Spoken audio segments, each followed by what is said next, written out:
Bueno, muy buenos días a todos. Hoy vamos a ver el tema de hidrocefalia en pediatría. Esta presentación fue la que se realizó en el primer simposio de residentes de neurocirugía que se hizo en el mes de marzo. Ojalá nos hubieran podido acompañar, verlo en marzo o mayo, bueno, ya no recuerdo. Eh, es algo muy puntual, es algo muy sencillo, como dice ahí, pues es el enfoque en urgencias, es destinado a ustedes. Realmente lo que queremos es que ustedes sean los principales actores en este diagnóstico y en el enfoque inicial. Entonces, vamos a empezar con un caso clínico. Esta es una bebé de 6 meses de edad. El motivo de consulta la mamá la trae porque viene con fiebre, está somnolienta y como ven, pues la fontanera está bombada, dice la mamá, o la mollejita, dicen.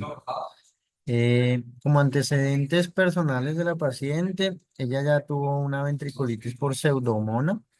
Pues ya saben ustedes, es una bacteria gram negativa que provoca muchos problemas en pacientes hospitalizados. Y por aquí está el profe Domínguez. Buenos días, ¿cómo están? Ahí lo están viendo, lo están escuchando. ¿Estamos todos? Buenos días, sí, doctor. Buenos días. Bueno, Sí, estamos juiciositos. Bueno, muy bien. Aparte de eso, pues también ella tenía antes una derivación ventriculoperitoneal que se infectó y pues por eso tocó retirarla, obviamente por esa ventriculitis. Tuvo una derivación ventricular externa mientras se hacía el tratamiento de la infección y después se hace una nueva derivación ventriculoperitoneal. ¿Listo? Esta vez con un sistema valvular de presión media. Entonces vamos a ir conociendo todo esto. Y algunas foticos del paciente. Entonces, que ustedes nos van a ir diciendo después los signos y síntomas y características de esta paciente. Miren los ojitos, miren los párpados, las venitas, cuero cabelludo, la fontanela y en el abdomen, miren también cómo está la zona adyacente al catéter peritoneal. ¿Listo? Bueno, entonces la idea es que ustedes al final de la presentación nos vayan a decir qué signos tiene, por ejemplo, este paciente, qué sospechas diagnósticas tienen ustedes como médicos generales, si le pedirían o no algún tipo de neuroimagen, qué tipo de manejo médico iniciarían y si pedirían algún tipo de interconsulta. ¿Listo? Entonces, para empezar, hidrocefalia viene dividida de dos palabras que vienen del griego hidros, agua y cephalus, cabeza. Y para un efecto práctico, pues es la acumulación excesiva de líquido cefalorraquídeo en el espacio ventricular. Normalmente están cursando con ventriculomegalia, pero no toda ventriculomegalia es sinónimo de hidrocefalia. ¿Sí? Eso es importantísimo que lo tengan en cuenta y sobre todo ahorita cuando veamos lo del índice de Evans. Normalmente está acompañado de aumento de la presión intracraneana, pero se los pongo entre comillas porque también existe, no en niños, pero también existe, por ejemplo, en ancianos, la hidrocefalia de presión normal, que hay como un tipcito. Es una entidad descrita por un colombiano, Salomón Jaquín, barranquillero, que no solo descubrió la enfermedad, sino que también le puso cura a la patología, inventándose las válvulas de presión programables. Y son muy famosas las válvulas de Hakim en su honor. Entonces hace parte del orgullo médico colombiano a nivel mundial, así como Reynolds en el marcapaso y Patarroyo, cuando lo de la malaria y todo eso. Bueno, no podemos seguir sin hacer un repaso de la anatomía. Recuerden que el sistema ventricular tiene unos ventrículos laterales en forma de C, que tiene unas astas en el lóbulo frontal, unas astas en el lóbulo occipital y otras astas en el lóbulo temporal, y unos plexos coroideos, pregunta de examen, que se encuentran en el piso de los ventrículos laterales. Y si ustedes son detallistas, mire que se comunican esos plexos coroideos con los plexos coroideos del tercer ventrículo, que a diferencia de los laterales, aquí van a estar en el techo. Esa pregunta es cascarera, pero es realmente acordarse de la anatomía. También para acordarnos, los ventrículos laterales se comunican con el tercer ventrículo a través del agujero interventricular o de Monro. ¿Listo? No le pongan la E al final, solo agujero de Monro. También son preguntas clásicas que le suelen hacer en los exámenes de residencia. Ese tercer ventrículo se va a comunicar con el cuarto ventrículo a través de un acueducto cerebral o acueducto de Silvio, que puede ser o puede estar colapsado o puede estar pequeño o estenosado, y esa es otra causa de hidrocefalia. El cuarto ventrículo va a tener tres agujeros, uno medial y dos laterales. Entonces miren, el medial con M de Magendie y dos laterales con L de Luschka. ¿Listo? Pero yo sé que son varios nombres, pero poco a poco ustedes le van cogiendo el tiro y les hago énfasis en esos nombres y en tratar de que sean algo mnemotécnicos, porque en los exámenes realmente de esos que uno se va a acordar. Cuando el líquido cefalorraquídeo en su mayoría sale al espacio subaracnoideo, mírenlo, pues va a cumplir su principal función, que es la amortiguación del sistema nervioso central. Entonces vemos aquí cómo va por todo el espacio subaracnoideo, no solo en el cráneo, sino en la columna. Y la minoría del líquido cefalorraquídeo va por el conducto ependimario en toda la mitad de la médula espinal. ¿Listo? ¿Hasta ahí vamos bien? Confírmenme que me están escuchando y que están viendo bien. Sí, doctor, todo Ok. bien. Déjame 5 minuticos, vamos a hablar con el familiar. Ya seguimos. ¿Listo? Voy a pausar aquí la grabación. Entonces, el líquido cefalorraquídeo va en su mayoría por el espacio subaracnoideo. Hace todo, pues, el recorrido hasta abajo, hasta la cisterna sacra. Y a través de las pulsaciones también del corazón, él va subiendo para llegar finalmente a las granulaciones aracnoideas de Pacchioni, que va a funcionar como una válvula de una sola vía.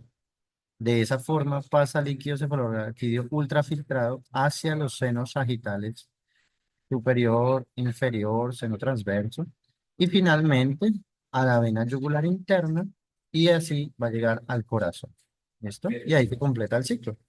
Quiere decir que ustedes como médicos generales también pueden calmar un poco a los familiares, porque pues se asustan cuando le dicen, no, vamos a sacarle líquido de la espalda al familiar o al niño, y entonces pues piensan que eso se va a acabar, que si se lo sacamos pues no se va a recuperar. Entonces esto es un proceso de producción y eliminación constante, ¿vale? Bueno. El líquido cefalorraquídeo tiene unas características principalmente de coloración. Miren que es un cristal, le dicen los libros cristal roca, bueno, transparente. Ese es el color o la textura normal. Y a nivel de pruebas citoquímicas, entonces vamos a ver que la glucosa normalmente representa al menos 2/3 de la glucosa central, o sea, de la glicemia. Cuando está muy bajita, entonces estamos muy probablemente ante un proceso infeccioso. Quitarle la alarma, ¿no? Miren también las proteínas. Las proteínas normalmente no son mayores a 45 miligramos por decilitro. Cuando están muy elevadas, muy probablemente también estamos ante un proceso infeccioso. Apágala. Y las células normalmente no superan las 5 células por campo. Cuando son más, también pues estamos muy probablemente ante un proceso infeccioso. ¿Listo? Algunas escuelas aceptan incluso hasta 10 células, pero pues realmente nosotros como escuela no, más de 5 no aceptamos. Bueno, no podemos seguir sin hablar y recordar las teorías de Monroe Kelly, que nos hablan de que el cráneo es un compartimiento inexpandible, que realmente pues sí hay un poco de expansión, no la necesaria ni la suficiente como lo hay en el abdomen y en el tórax, pero sí hay algún grado de expansibilidad, y su contenido pues está principalmente dado por el cerebro, pues por el encéfalo, por la sangre arterial, la sangre venosa y el líquido cefalorraquídeo. Cuando hay un aumento de estos, ya sea un sangrado, el edema cerebral, una masa tumoral, un hematoma o lo que sea, que aumente la presión dentro del cráneo, estos contenidos van a ir cediendo espacio, y el primero que va a ceder su espacio efectivamente es el líquido cefalorraquídeo. ¿Listo? Cuando el líquido cefalorraquídeo ya no puede más, comienza la sangre venosa. ¿Y por qué la sangre venosa? Pues porque la pared de las venas es mucho más delgada y se puede colapsar más fácil. Diferente a las paredes de las arterias, que es más, tiene una capa muscular mucho más fuerte y pues no permite tanto su colapso.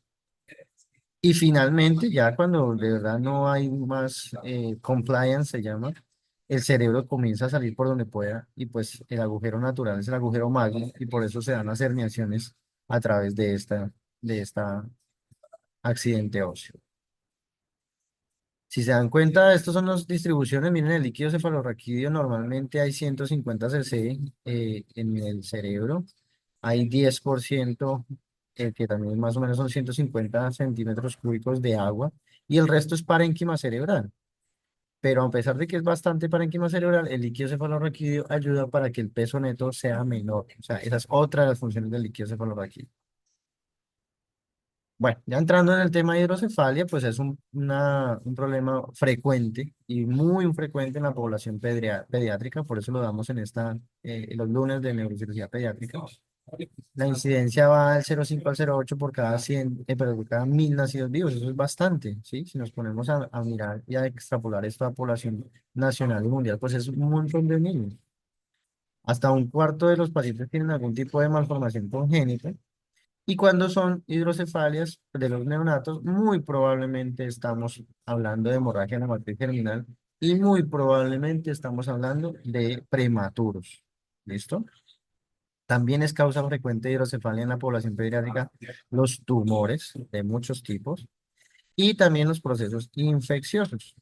¿Listo? Esta parte es muy importante que ustedes ya médicos generales vayan identificando y la vayan describiendo, es qué tipo de hidrocefalia es. Y dentro de las clasificaciones más sencillas están si es obstructiva o no comunicante o es no obstructiva o comunicante. Su nombre lo dice y es muy fácil pues, de interpretar. Si hay algo que esté colapsando el adecuado paso del líquido cefalorraquídeo, pues es una obstructiva. Y si es por aumento de la producción o disminución de la absorción, pues muy probablemente pues es no obstructivo.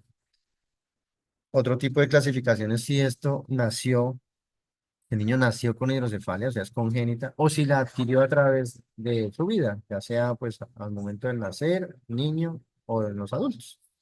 ¿Cómo usted puede adquirir hidrocefalia? Por un sangrado, por un tumor, por múltiples causas. Pero entonces, él no nació con eso.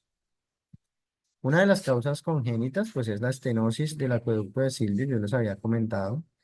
Y para que ustedes tengan ese tip, cuando vean las imágenes, ustedes van a ver el cuarto ventrículo normal, de tamaño normal, pero a nivel supratentorial, o sea, arriba de la tienda del cerebro, por eso decimos supratentorial, aumento del tamaño ventricular. Entonces, este sería un tipo de hidrocefalia obstructiva. Entonces, recuerden el tip, el cuarto ventrículo estaría normal y los ventrículos laterales y el tercero están abombados o agrandados.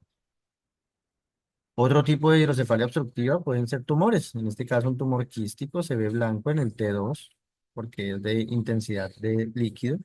También ocluye el acueducto de Silvio y vuelve y juega. El cuarto ventrículo es normal, pero hay aumento del tamaño de los ventrículos laterales y el tercero. Hay malformaciones de la fosa posterior que también pueden generar hidrocefalia. Este es un tipo de malformación de Dandy Walker que lo vimos en la clase anterior, donde el cerebelo es pequeño, atrófico y está ubicado en la región superior y anterior de la fosa posterior y el resto está ocupado por una gran cavidad quística. Vemos algunos eventos, por ejemplo, eventos isquémicos, donde ese parénquima sufrió, se infartó y se murió. Y recuerden que la materia no se crea ni se destruye, sino que se transforma. Entonces, ese espacio que estaba ocupado por esas neuronas es reemplazado por líquido. Entonces, hay aumento, por ejemplo, del sistema ventricular, en este caso las astas occipital del lado izquierdo, pero es compensatorio. No es que haya una hidrocefalia como tal, sino hay es una alteración en la morfología ventricular y se conoce como hidrocefalia ex vacuo. Esto lo van a ver muy frecuente en ancianos y sobre todo en esos ancianos que no han estudiado mucho, población campesina, donde el cerebro como tal está atrófico y hay una compensación por litio. Esto es muy frecuente de población pediátrica, lo bueno es que es benigna, normalmente no se opera y es el aumento del espacio subaracnoideo, principalmente en las regiones frontales bilaterales. No requieren cirugía, calmen a los familiares. Sí, hay que ser visto por el neurocirujano, eso es cierto, pero con calma, o sea, esto no es para salir corriendo ni para salir llorando, porque normalmente a los 3 años ya todos estos niños el parénquima ha crecido, el parénquima cerebral, y ese espacio suprarrenal se ha disminuido y ya con eso se ha resuelto la hidrocefalia externa. También puede haber hidrocefalia secundaria a procesos infecciosos, en este caso parasitarios, como la neurocisticercosis. Miren que casi todos los que he puesto ocluyen el acueducto de Silvio, por lo tanto, ojo con esa parte del estudio radiológico. Miren bien el acueducto de Silvio. Los parásitos también pueden generar ahí, con sus escólex y sus regiones quísticas, obstrucciones al paso del líquido cefalorraquídeo y con ello hidrocefalia. Dentro de las manifestaciones clínicas, pues es un abanico de posibilidades. Tenemos niños muy pequeños, pero y ni pues adultos o niños grandes. Y aquí vamos a ver aspectos distintivos. Lo primero es que hay aumento del perímetro cefálico, eso es visible. Las venas están ingurgitadas, la piel se pone brillante. Miren que los párpados se ponen como a media asta, como sol poniente, dicen los libros. Miren los ojitos que no es capaz el niño de mirar hacia arriba, entonces hay una oftalmoparesia para la supraversión de la mirada y eso se conoce como el signo de Parinot, se escribe Parinaud. O sea que los niños van a estar normalmente con los ojos metiditos y hacia abajo. ¿Listo? Pueden haber transiluminación cuando ponemos una linterna en la cabecita de los pacientes.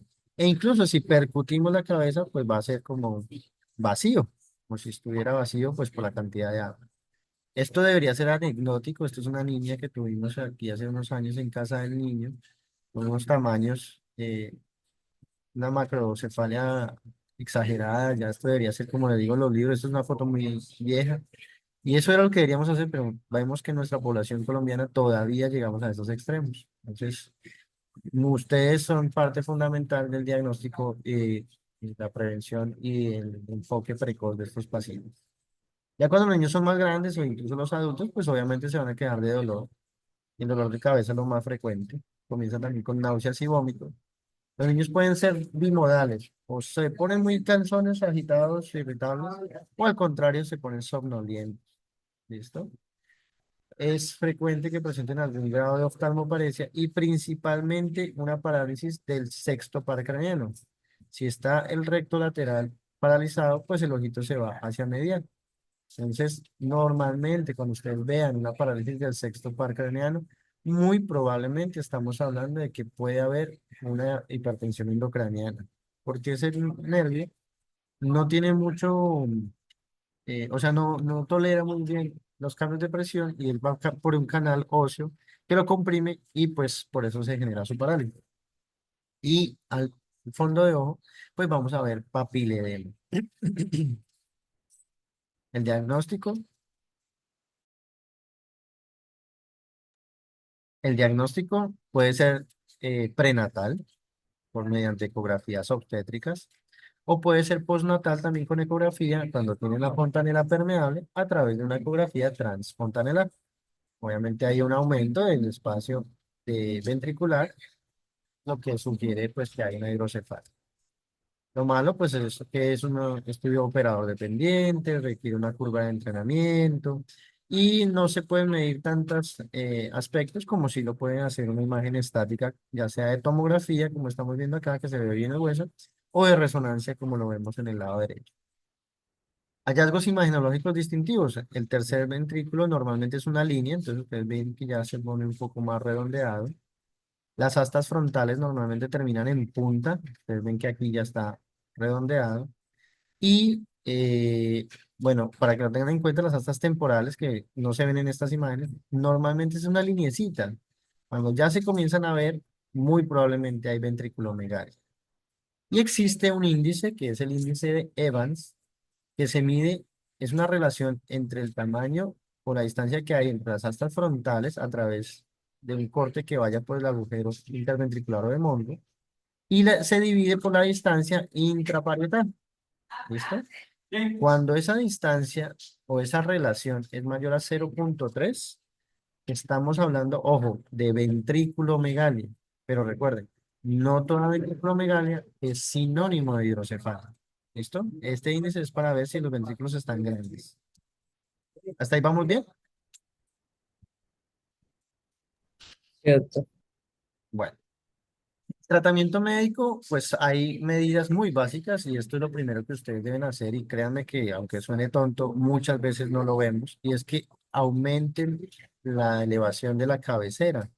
Cuando la cabecera está elevada, el retorno venoso aumenta, o sea, no se acumula la sangre venosa y eso hace pues que disminuya la presión intracraneana.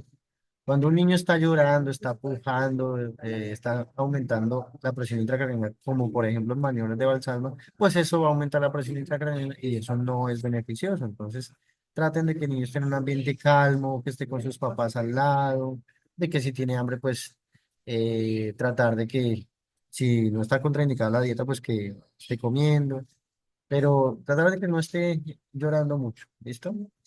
Los diuréticos, como el manitol, como la furosemida, e incluso la cetazolamida, pues se usan principalmente en los diagnósticos de hidrocefalia crónica, que es otro tipo de clasificación, aguda o crónica, pero son medidas como muy temporales. Realmente estos niños, el manejo básico son los procesos derivativos.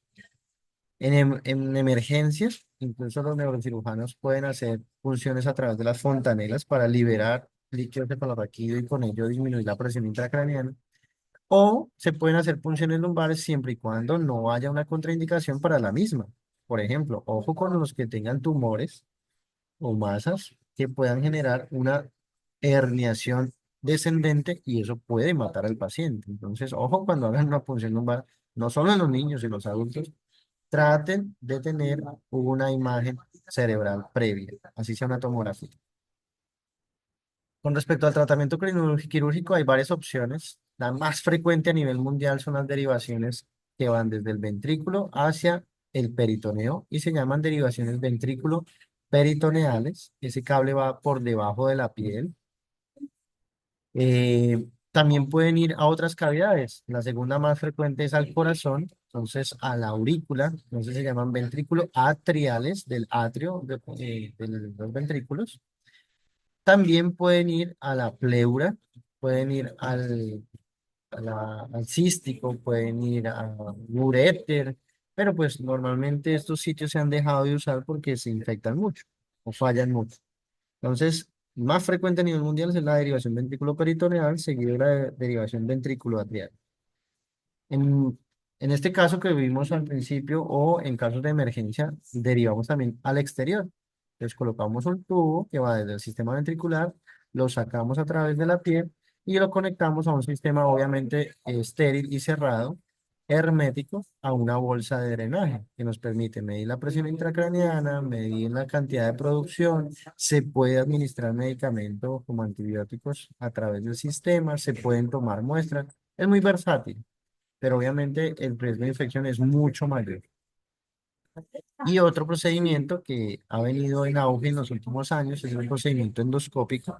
También es una derivación, pero es una derivación interna. A través de un agujero en el cráneo se inserta un endoscopio, que es una camarita, se ingresa por el ventrículo lateral y el agujero de Monro. El tercer ventrículo tiene un piso, se rompe ese piso y se comunica el sistema ventricular con las cisternas interpedunculares. Entonces, este procedimiento se llama del tercero, ventrículo, porque es el sistema ventricular, s- cisterno, porque se comunica con el cisterno, tomía. Tercer ventrículo cisternostomía. Entonces, hay una tabla que ha evaluado la efectividad de este procedimiento o la posible efectividad de este procedimiento que mide la edad, la etiología y si ha tenido una derivación previa o no. Entonces miren que a medida que se aumenta el score, es mayor la probabilidad de que le vaya bien a este paciente. Entonces, entre más pequeñitos, pues menos bien les va a ir. Este es un videito que muestra este procedimiento. Ingresamos al ventrículo lateral. Vemos aquí la vena septal y la vena talamoestreada, el plexo coroideo. Miren ahí tan bonito. Atravesamos el agujero interventricular de Monro. Vemos el piso del tercer ventrículo.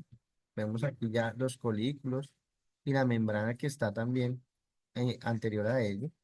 Y esa membranita se va a abrir. Ese es el piso del tercer ventrículo y debajo de ella hay una membrana que se llama la membrana de Lilliquist, que tiene dos capas, las dos se tienen que abrir. Y miren cómo ya comienza a bambolear ese piso y eso es una indicación de que se está funcionando esa derivación. Vamos a ingresar un poco más el endoscopio. Este es un video del doctor Hernando Alvis, neurocirujano de la escuela. Se amplía un poco ese agujero y ya vamos a ver cómo ingresa el profesor el endoscopio y vamos a ver la arteria basilar y algunas de sus ramas.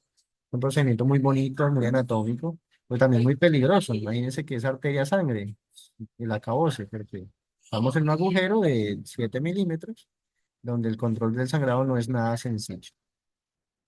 Incluso en estos procedimientos se pueden hacer también comunicaciones entre los ventrículos laterales a través de la ruptura del septum pelúcido, y eso se conoce como la septustomía. Se pueden coagular también partes de los plexos coroideos o algunos sagraditos. Vemos aquí el septum, miren cómo bambolea, y aquí en este caso también se hace la septostomía, porque lo ameritaba este paciente. No es que se haga en todos los casos, sino que es para que vean las posibilidades que tiene este procedimiento, lo versátil que llega a ser. Échate un ojito cómo va todo allá, por favor. Échate un ojito cómo va la cirugía. Ahí ya estamos viendo el otro ventrículo lateral.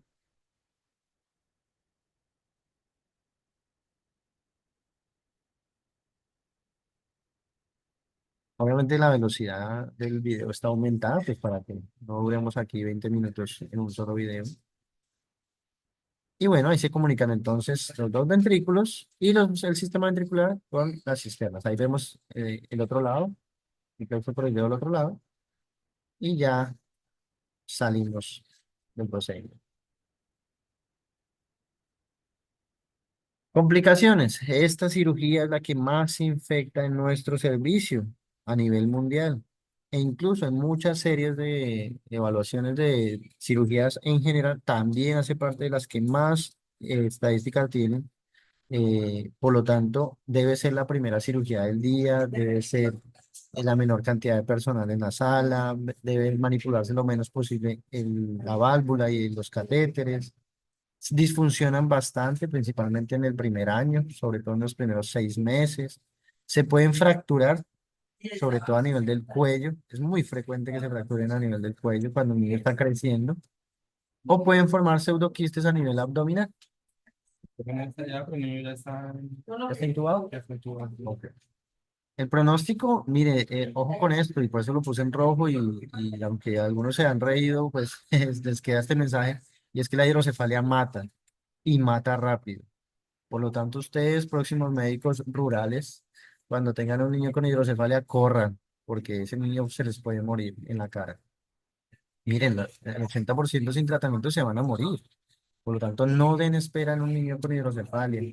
Pueden quedar con epilepsia o con un grado de discapacidad leve o moderada para todo el resto de su vida.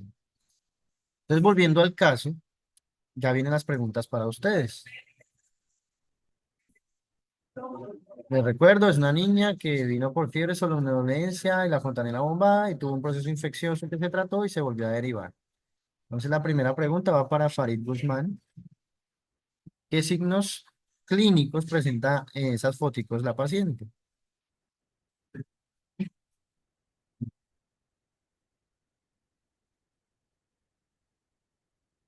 Farid.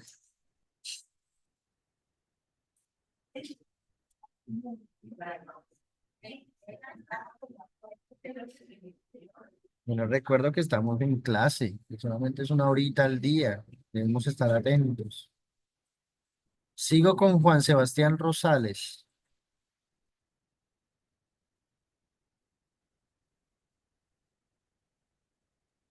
Sí, doctor, tiene, bueno, en primer lugar la oftalmoplegia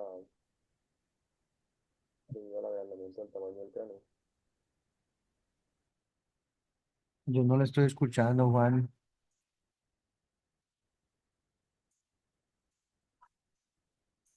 Juan,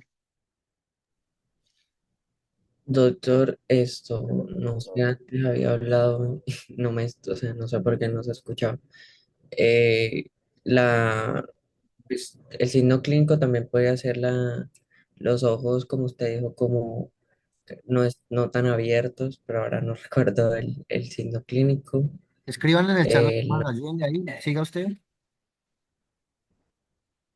eh, pues el aumento del perímetro cefálico a la oftalmoplejía. Las venas, Ajá. eh, no sé, ya, esos son como los dos que veo. Ana Gabriela Ruz, ayúdele. Por aquí están diciendo, Sí, doctor. ¿Me escuchan? y le escuchamos perfecto. Bueno, también pues, hay un abombamiento de la fontanela, Eso, más, eh, los ojos en puesta de sol, más, bueno, y veo una dilatación también de las venas pericraneales, perfecto. le Y, observan, y pues tiene el pseudoquiste abdominal, que sería una complicación, ¿no? La otra imagen. bueno, yo no le puedo decir que sea quiste, es una zona, ¿cómo Ujú. la describirías en el abdomen? Muy bien, ¿cómo la Ah, describirías? Digamos que no sabemos qué es, ¿cómo que la ponemos en la historia clínica? Él es tratamiento ya. ¿En qué parte? ¿Qué color tiene? ¿Creen que esté caliente, que esté fría esa zona? pues sí, está eritematosa, puede estar caliente, Muy probablemente esté, probablemente, ¿no? sí. ¿Dónde? Debe estar con dolor a la palpación, muy probablemente. Sí. Listo. Bueno, seguimos con Ángel Romero. ¿Qué sospecha diagnóstica tiene usted?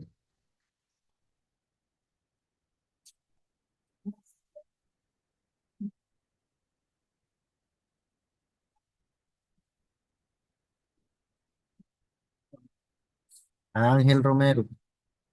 Recuerden que esto es evaluativo, muchachos. Él es sanando, Es una perdón. horita al día. Sí, yo estoy. Perdón. ¿Cómo? Eh, ¿Qué sospecha? pues digo que puede tener una hidrocefalia eh, obstructiva, no comunicante. Nada. Obstructiva. Bueno. ¿Y la causa de la hidrocefalia? ¿Se vota por algo? ¿Se arriesga? ¿Cómo? A ver, ayuda de sus compañeros en el chat, a ver, ¿qué dicen? ¿Usted qué diría? Está todo bien. De todas las posibles causas que les puse,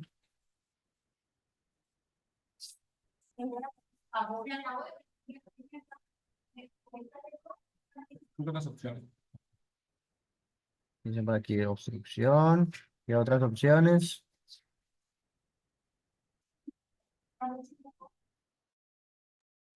Puede ser por un tumor, Sin tumor. una Mm, infección. Eso, infección es lo más probable. Yo no digo que no, pero lo más probable es que sea una infección. Bueno, muy bien. Vamos con Angie Sarmiento. ¿Le pedirías alguna neuroimagen a esta paciente? Y si sí, ¿cuál? Eh, sí, doctor. ¿Cuál? Pues yo creo que es de emergencia una tomografía, ¿Una tomografía de codo? ¿Una tomografía de dónde?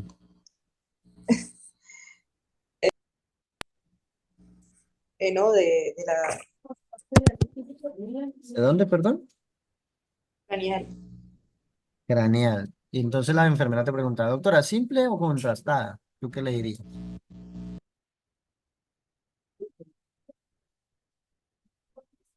No te estamos escuchando. Simple. Simple. ¿Los demás qué dirían en el chat? ¿Simple o con contraste?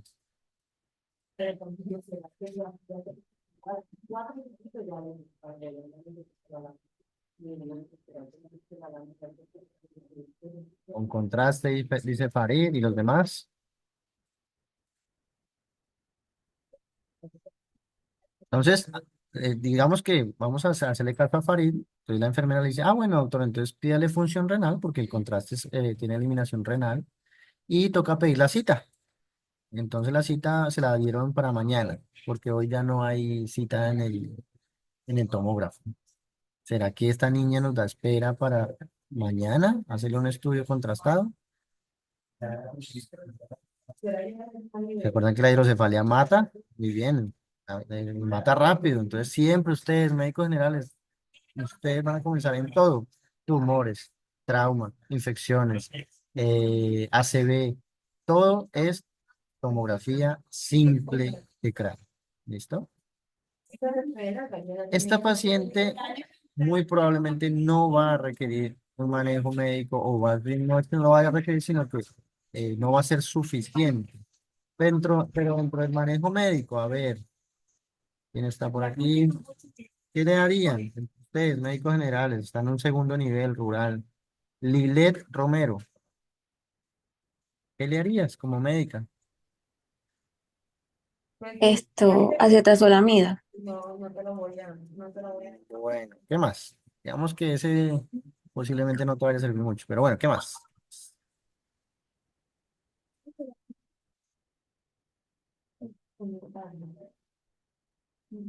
De lo básico, de lo que tú puedes hacer como médica general.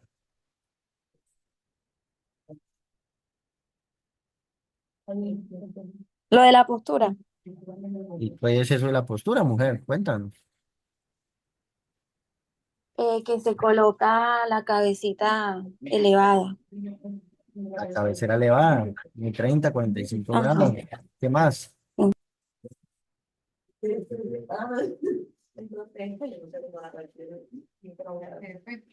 Ayuden a los demás en el chat, a ver.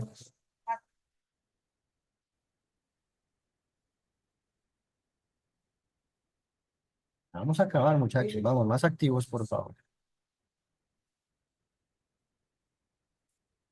Evitar maniobras de Valsalva, muy bien.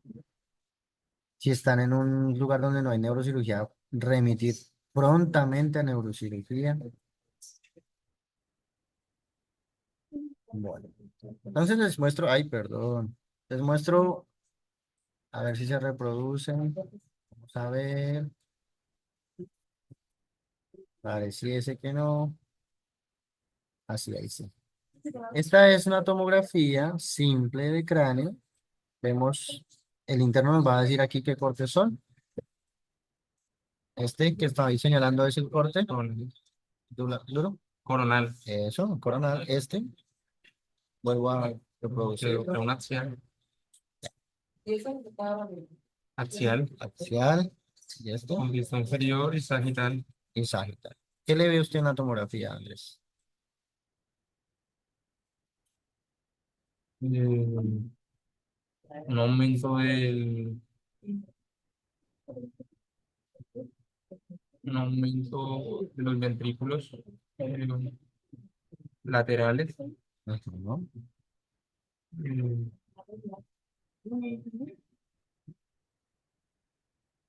¿Qué será esto negro que se ve? Aire.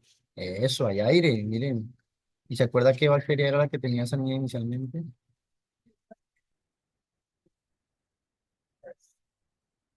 La pseudomonas, ¿no? Entonces hay algunas bacterias que producen gas. Y ustedes ven ahí el sistema derivativo, el catéter ventricular. Míralo, míralo, aquí viene. Aquí lo vamos a ver también. Mira, aquí viene afuera del cráneo y la parte intracraneal. ¿Listo? Entonces, efectivamente hay una hidrocefalia, hay gas, hay un neumoencéfalo.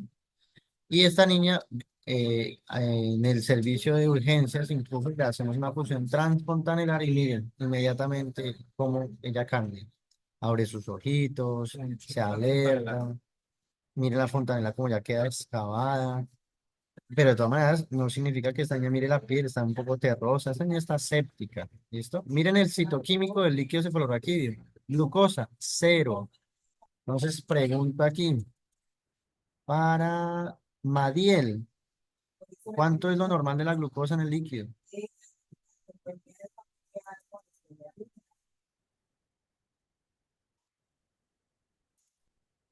Mariel.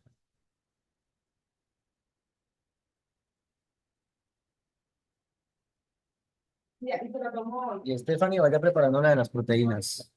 Voy a preparar. Mariel. No se te escucha, Mariel. A las 7 de la mañana. Mariel. Bueno, ayuden a los compañeros porque a Mariel no se le escucha. Y Stephanie, abre tu micrófono y dinos las proteínas, ¿cómo serían? Pues en 28 miligramos por decilitro. Que no pase de 45, ¿vale? Y mira cómo están, Ve, 143, entonces están muy elevadas, ¿vale? Aquí están ustedes poniendo unos valores de glucosa, que no les voy a decir que están mal, sino que, ojo, que depende de la glicemia. Si yo les digo que la glicemia central es de 400, pues la glucosa puede ser incluso más alta, la glucosa del líquido, o sea, la glucorra que puede ser incluso más alta, ¿sí? Recuerden que es al menos eh, no inferior a 2/3 la glucosa central. ¿Listo? Miren la cantidad de células que hay y la mayoría polimorfonucleares. O sea, esto está, y miren la coloración del líquido, es amarilloso, turbio, que no es lo normal. Entonces, bueno, muchachos, de esa forma terminamos el tema del día de hoy. No sé si hay algún tipo de pregunta, comentario. Doctor, una pregunta, ¿la clase anterior también fue grabada? ¿La clase anterior qué? ¿También fue grabada? O No, sea, porque yo estaba con gripa. Ah, Espero que se pueda grabar en el próximo grupo, aunque creo que cae festivo. Pero bueno, si no, la grabamos en algún momento y la subimos.